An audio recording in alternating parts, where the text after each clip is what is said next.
데살로니가 전서 5장 18절. 지금까지 지내온 것이라는 제목으로 은혜를 나누고자 합니다. 오늘 2024년 마지막 주일을 맞이했습니다. 그래서 하나님께 드리고 싶은 찬양이 무엇인가? 바로 301장에 나오는 지금까지 지내온 것 주의 크신 은혜라. 이 찬송이 우리의 이 아침의 고백이 되어야 될 줄 믿습니다. 지난 한 해 반송도 좋지만 더 중요한 것은 하나님의 은혜를 감사하고 찬양하는 것입니다. 돌이켜볼 때 모든 것이 하나님의 은혜였습니다. 시간이라는 말에 대한 헬라어 낱말이 두 가지가 있어요. 시간, 타임이라는 것이요. 타임, 시간인데 하나가 크로노스라는 말입니다. 이 크로노스란 흐르는 시간을 말해요. 흐르는 시간이다. 연, 월, 일, 시로 해가 뜨고 해가 지고 기계적으로 흐르는 시간을 바로 크로노스다. 그렇게 이야기합니다. 다음 한 가지는 카이로스. 카이로스라는 말이 있는데 이것은 기회. 기회라는 뜻이에요. 기회라고 번역이 가능한 건데 순간순간의 질적인 시간을 의미합니다. 의미 있는 시간, 가치 있는 시간, 보람 있는 시간, 기쁨의 시간, 감격의 시간, 이 모두가 카이로스예요. 많은 것을 담고 있지요. 그래서 시편 84편에 주의 궁정에서 한 날이 다른 곳에서 첫날보다 좋다 그랬어요. 하나님의 궁궐에서 하루가 다른 곳에 첫날 있는 곳보다 더 좋다고 고백한 거예요. 그래서 이게 바로 카이로스예요. 주의 궁전의 하루가 다른 곳의 천일보다 낫다는 것이 바로 카이로스라는 시간입니다. 우리가 드린 것은 부족했지만 하나님의 은혜로 한 주 그렇게 한 달, 바로 52주 주일을 지키며 날마다 찬송하며 살았고 그보다 더 가치 있고 의미가 있는 은혜가 바로 지금까지 함께한 주님의 사랑인 줄 믿습니다. 이것보다 더 큰 은혜가 어디 있겠어요? 52주 동안 지켜주신 것 얼마나 감사합니까? 이게 주님의 은혜예요. 어느 아들과 아버지의 부자지간의 목사가 있어요. 물론 섬기는 교회는 틀려요. 아버지가 목사고 아들이 목사입니다. 목사의 가정이죠. 서로 다른 곳에서 심호하고 있는데 평상시보다도 아들이 집에 늦게 도착했어요. 그러니까 아버지 목사가 걱정이 근심이 있는 거예요. 늦게 오니까 평상시보다. 그런데 아들이 상기된 모습으로 들어오면서 아버지에게 얘기합니다. 아버지, 하나님의 은혜가 정말 놀랍습니다. 제가 오고 있는 중에 차가 앞으로 다가왔는데 제가 그걸 피하기 위해서 핸들을 꺾었는데 그만 낭떠러지에 떨어졌어요. 근데 다치지 않고 아무 몸에 상처가 없이 이렇게 돌아왔어요. 이게 정말 하나님의 큰 은혜가 아닙니까? 하고 아버지에게 이야기한 거예요. 아버지가 하는 말이 있습니다. 나도 감사한 일이 많구나. 그러니까 아들이 깜짝 놀랐어요. 아니, 아버지도 무슨 위험한 것이 있었습니까? 그러니까 그게 아니라 나는 오늘 너처럼 아무 사고 없이 무사히 집에 온 것이 정말 은혜 아니냐? 그것도 큰 은혜다 이거예요. 아무 사고 없이 집에 잘 도착했다 이겁니다. 이것이 얼마나 하나님께 감사한 일이냐. 그렇게 이야기했다는 거예요. 여러분, 1년 동안 지금까지 우리의 생명을 유지하고 연장시키면서 지금까지 온 게 얼마나 감사합니까? 얼마나 하나님의 은혜가 큰지 몰라요. 그것이 오늘 본문 말씀 알려주고 있어요. 뭐라고 합니까? 너희는 뭐라 그랬어요? 범사에 감사하라. 바로 이거 오늘 말씀이에요. 1년 동안 함께 하신 거 감사해라. 이것이 은혜다. 무엇을 더 바라겠느냐? 범사에 감사하라 하는 이 말씀에 몇 가지 귀한 의미가 담겨 있습니다. 첫 번째 뭐냐면은 좋으신 하나님이다라는 것이 담겨 있어요. 좋으신 하나님이다. 마태복음 7장 9절에서 11절 보니까 너희 중에 아들이 떡을 달라 하면은 돌을 주겠느냐? 생선을 달라 하면은 뱀을 주겠느냐? 너희에게 악한 자라도 좋은 것을 자식에게 줄 줄 알거든 하물며 하늘에 계신 하나님께서 너희에게 구하는 자에게 좋은 것을 주시지 않겠느냐? 좋으신 하나님이다 이거예요. 그래서 범사에 감사하라. 이 말씀에 좋으신이라는 낱말은 없어요. 그러나 하물며 하늘에 계신 너희 아버지께서라는 말씀 속에서 좋은 곳으로 이게 담겨 있지 않겠어요? 하물며 하나님께서 좋은 곳으로 너희에게 주지 않겠느냐? 그 말이 담겨 있는 거예요. 응? 나쁜 것을 주신다면 하나님은 나쁜 하나님이 되겠죠. 그러나 하나님은 좋으신 하나님인 줄 믿습니다. 왜요? 좋은 것만 주시기 때문에 그래요. 부모가 자식에게 나쁜 것 먹여요? 나쁜 것 줍니까? 아니에요. 부모님은 나쁜 것을 먹어도 자식에게는 좋은 걸 주고자 하는 마음이 부모의 마음이야. 그래서 하나님이 자식에게 좋은 걸 주고자 하는 거예요. 우리에게 좋은 거 주신 줄 믿습니다. 그래서 좋으신 하나님이라고 그러는 거예요. 이런 좋으신 하나님인데 어떤 분은 좋으신 하나님이라는 말을 쓰지 말자고 합니다. 왜 그러냐 하니까 타 교단에서 많이 쓰고 또 하나님께서 항상 좋은 분만은 아니지 않느냐. 그러니까 하나님은 좋으신 분이 아니다. 그 말을 쓰지 말자. 그렇게 이야기하더란 얘기예요. 그런데 그 말은 정말로 대단히 잘못된 말이에요. 하나님은 나쁜 하나님이 아니에요. 나쁜 걸 주시는 분이 아닙니다. 늘 좋은 것, 항상 최고의 좋은 것으로 주시는 분인 줄 믿습니다. 그래서 하나님이 좋으신 하나님이라는 거예요. 하나님께서 껴안아 주시든 채찍하시든 다 좋으신 하나님의 은혜가 아니겠느냐 그거예요. 결론은 좋은 것을 주기 위해서 채찍질도 하시고 책망도 하신다 이거예요. 그것으로 나쁜 하나님이라고 매도하면 안 돼요. 더 좋은 것으로 주기 위해서, 더 아름다운 것을 주기 위해서 하나님이 매를 드신다는 얘기입니다. 그래서 좋으신 하나님이라는 얘기예요. 그래서 범사에 감사합니다. 왜냐하면 히브리서 12장 6절에서 8절 보니까 하나님께서는요, 사랑하는 사람을 징계하신대요. 사랑하는 아들에게 채찍질 하신대요. 믿습니까? 잘 되기 위해서, 훌륭한 아들 되기 위해서, 정직한 아들 되기 위해서 매를 드신다는 얘기입니다. 채찍질 하신다는 얘기예요.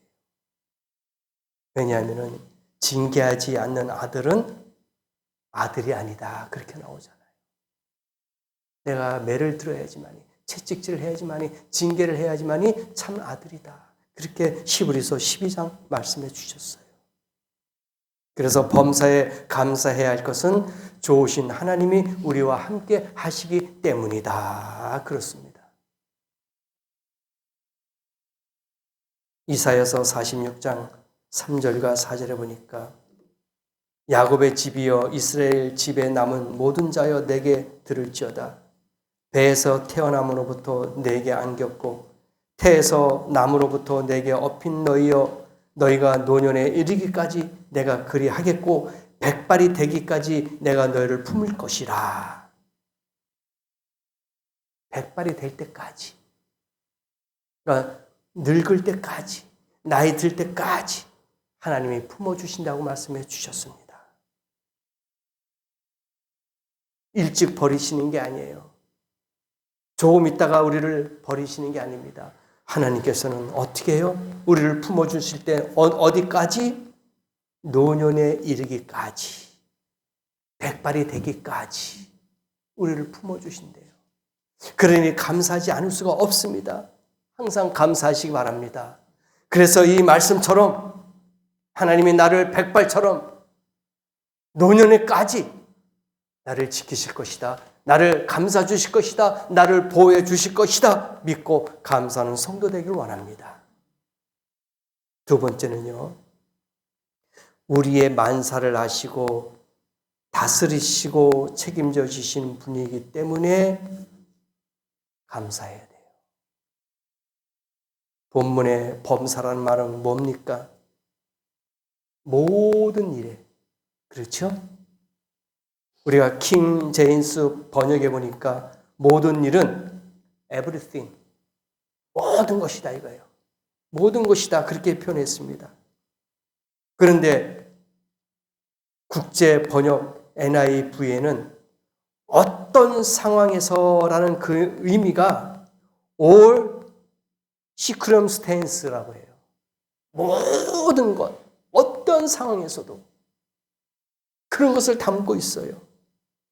모든 일에서 가운데서 모든 상황 가운데서도 감사하라 이거예요. 어떤 부분만 감사하는 게 아니라 모든 일에 everything이라든지 circumstance라든지 이런 모든 것에서 감사하라. 빠짐없이 감사하라 이거예요. 왜? 하나님께서 우리의 모든 것을 다 관여하시기 때문에 우리의 부분만 아니라 우리의 모든 전체를 관여하시기 때문에 우리도 하나님을 감사해야 될 줄 믿습니다. 히브리서 11장 6절에 믿음이 없이는 하나님을 기쁘시게 하지 못하나니 하나님께 나간 자는 반드시 그가 계신 곳과 또한 그가 자기를 찾는 자에게 상 주심을 믿을지어다. 하나님은 없다고 믿지 못하는 게 아니에요. 하나님 우리 눈에 보이지 않으니까 나와 함께 하지 않는구나 두려워할 필요 없어요. 무서워할 필요 없습니다. 오늘 말씀 히브리서 11장 6절에 믿음이 없이는 하나님을 기쁘게 할 수 없대요. 믿음으로 나가는 자에게는 하나님이 상 주신대요. 그러므로 하나님을 믿고 의지하는 성도 되기를 원합니다. 하나님께서 내 곁에 계신 것만 믿어도 도움이 되는 거예요. 믿습니까? 하나님이 지금 나와 함께 계시는구나. 그것만 생각해도 도움이 나타난다는 거예요. 기적이 나타난다는 거예요. 그래서 이러한 임재 의식을 갖고 날마다 기도하고 찬송하고 대화하고 살면은 체험적인 임재가 우리의 생활 가운데 나타날 줄 믿습니다. 하나님이 곁에 계시니 무슨 일이 일어나도 당황하지 말라 이겁니다. 무서워하지 말라 이겁니다. 왜? 나의 능력자, 나의 보호자, 나의 인도자 하나님이 나와 함께 하시기 때문에 두려워할 필요가 없다. 당황하지 말아라 이겁니다. 무서워서 도망가지 말라 이겁니다. 무서워서 뛰지 말라 이겁니다. 늘 평안 가운데 있어라. 왜? 하나님이 나와 함께 하시고 하나님이 너와 함께 하시기 때문에. 갈릴리 바다에 예수님과 제자들이 배를 타고 가잖아요. 풍랑 만났습니다. 제자들이 두려워했어요. 무서워했습니다. 어떻게 하면 이 풍랑 가운데서 우리의 생명을 건질 수 있을까? 근데 예수님은 배 밑에서 주무시고 계신다 했습니다. 제자들은 지금 두려웠습니다. 놀라운 거예요. 한시가 지금 급한 겁니다. 그런데 예수님께서는 주무시고 계셔요. 제자들이 선생님 이거 어떡합니까? 우리가 지금 죽게 생겼습니다. 바다에 빠지게 생겼습니다. 예수님께서 뭐라고 말씀하십니까? 믿음이 적은 자들아, 왜 무서워하고 두려워하느냐? 오늘 아침에 그 음성이 우리에게도 들릴 것입니다. 우리가 두렵고 무섭고 떨릴 때에, 갈팡질팡할 때에, 중심을 잡지 못할 때에 예수님의 음성이 들릴 것입니다. 믿음이 적은 자들아, 왜 두려워하느냐? 오늘 아침에 그러한 믿음이 다 사라지길 원합니다. 제자들처럼 주님 우린 죽게 생겼습니다. 오늘 이 시간에 죽겠나이다.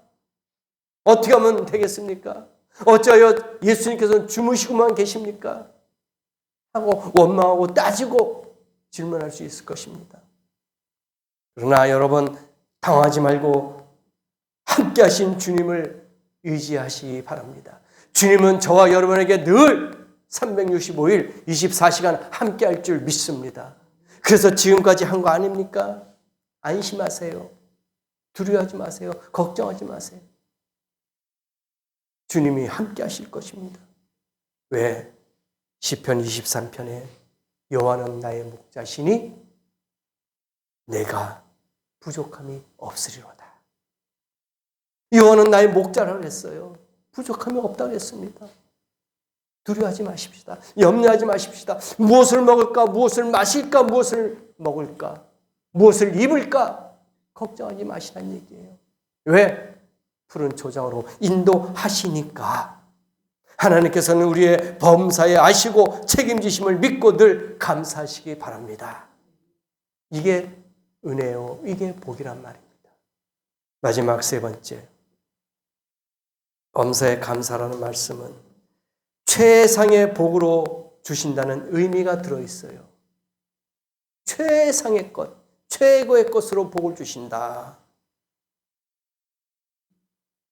시편 28편 1절에 내가 내 하나님 여호와의 말씀을 삼가 듣고 내가 오늘날 내게 명하는 그 모든 계명을 지켜 행하면 내 하나님 여호와께서 너를 세계 모든 민족 위에 뛰어나게 하실 것이라.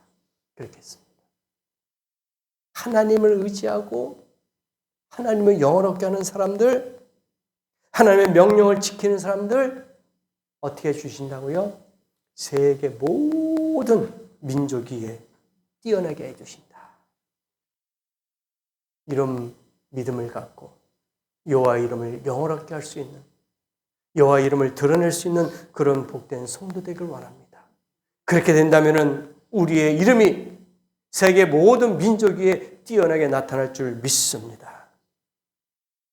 여러분과 우리의 자손들이 세계적인 인물이 되길 원합니다. 그렇게 만들어 주실 줄 믿습니다. 하나님께서 기뻐하시는 일만 한번 해보세요. 하나님은 우리를 기쁘게 주실 줄 믿습니다. 마다못해 하는 것, 억지로 하는 것 안 됩니다. 그러나 여러분, 그래도 시몬 구레네처럼 십자가를 예수님 거 대신 졌잖아요. 그래 복을 받았어요. 이렇게 여러 가지로 복을 받는데 우리는 꼭 이렇게 해야지만 복을 받는다 이런 생각을 버려야 됩니다. 구레네 시몬도 억지로 십자가를 졌어요. 마다못해 십자가를 졌어요. 그런데도 복을 받았잖아요. 자원하는데 왜 복을 못 받겠습니까? 솔선수범하는데 왜 복을 못 받겠어요? 먼저 하시기 바랍니다. 하나님께서 이렇게 하라 하기 전에 내가 먼저 해보자 이거예요. 복 받을 것입니다. 여러분, 가장 큰 죄가 무엇인지 한번 말씀을 드려볼게요. 가장 큰 죄, 불교에서는 탐욕이 가장 큰 죄라고 합니다. 탐욕. 그래서 불교에서는 빈 마음, 그렇죠? 내려놓는 거, 비우는 마음을 갖고 있어야 돼요. 그래서 무소유라고 하잖아요. 불교에서는. 그래서 탐욕이 불교에서는 가장 큰 죄야. 음식도 탐욕스럽게 막 먹고 재물도 탐욕스럽게 막 하고 불교에서는 그게 제일 큰 죄예요. 그래서 소유가 없어요. 내려놓자 이거예요. 무소유예요. 불교에서는 탐욕이고 유교에서는 불효입니다. 유교 사상, 불효. 부모님을 섬기지 못하고 불효하는 자식들은 가장 큰 죄래요. 이게 유교에서 그런 겁니다. 공자, 맹자, 대학 이런 데서 보면은 유교 사상은 불효가 가장 큰 죄입니다. 철학자 소크라테스. 철학에서는 뭘까요? 큰 죄가 무지야. 지식이 없는 게 죄예요. 철학에서는 그런 것을 가장 중요하게 생각합니다.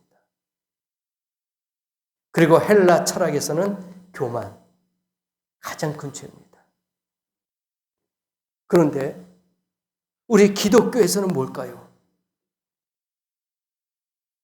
기독교에서 가장 큰 죄는 하나님을 믿지 않고 사랑하지 않는 거예요. 하나님을 믿지 못해. 사랑하지 않습니다. 이게 큰 죄예요. 주를 사랑하지 않는 자는 저주가 있다는 말씀조차 있다는 말입니다. 바꿔 말한다면 하나님을 사랑한다면 가장 귀한 복을 받을 줄 믿습니다. 왜? 고린도전서 2장 9절에서 10절에 보니까 하나님이 자기를 사랑하는 자를 위해서 예비하신 모든 것은 눈으로 보지 못하고 귀로도 듣지 못하고 사람의 마음으로도 생각하지 못하였다함과 같으니라. 오직 하나님의 성령으로 이것을 우리에게 보이셨으니 성령은 모든 것 곧 하나님의 깊은 것이라도 통달하시느니라. 우리가 보지 못해요. 듣지 못해요. 만지지 못합니다. 그러나 하나님께서는 성령으로 우리에게 이것을 보이셨다 이거예요. 그래서 하나님을 부인하고 하나님을 사랑하지 않는 것이 큰 죄란 얘기예요. 여러분, 올 한 해 마무리하면서 우리는 지금까지 지내온 것 하나님의 은혜라고 감사하고 찬송할 것밖에는 없는 줄 믿습니다. 이거 외에는 더 이상 없어요. 지나온 한 해는 온전히 하나님께 영광을 돌리십시다. 지금까지 지내온 것 하나님의 은혜라고 하나님은 좋으신 우리 아버지라고 고백하십시다. 우리의 만사를 다스리시고 책임지시고 최상의 복으로 채워주시기를 원하고 있단 말입니다. 이제 이틀이면 올 한 해가 마감돼요. 이틀이면 또 새롭게 새해가 다가옵니다. 하나님은 지금까지 좋은 것으로 귀한 것으로 많은 것으로 주셨어요. 감사해야 될 것입니다. 그리고 내년에 희망과 소망을 갖고 올해보다는 더 좋은 것으로 더 많은 것으로 우리에게 주시겠지 하는 희망과 기대를 가지고 감사하시기 바랍니다. 올해보다도 내년에는 더 많은 것을 드리고 더 많은 것으로 하나님을 기쁘게 해드려서 올해보다는 더 많은 축복을 받기를 원합니다. 그리고 마음의 평안함과 행복함이 더 깃들기를 원합니다. 하나님은 하나님을 경외하는 모든 자에게 더 아름다웠고 더 귀하고 더 많은 가득한 복을 주기를 원하고 있는 줄 믿습니다. 그러므로 오늘 이 시간에 이 말씀을 다시 한번 기억하시고 하나님 범사에 감사합니다. 나에게 많은 것을 주신 것을 감사합니다. 지금까지 지내온 것 주님의 은혜입니다. 라고 고백하시고 올 한 해를 잘 마무리하시면서 내년 한 해를 잘 또 맞이할 수 있는 그런 귀한 복된 성도가 되시기를 예수님의 이름으로 간절히 축복합니다. 기도하시겠습니다.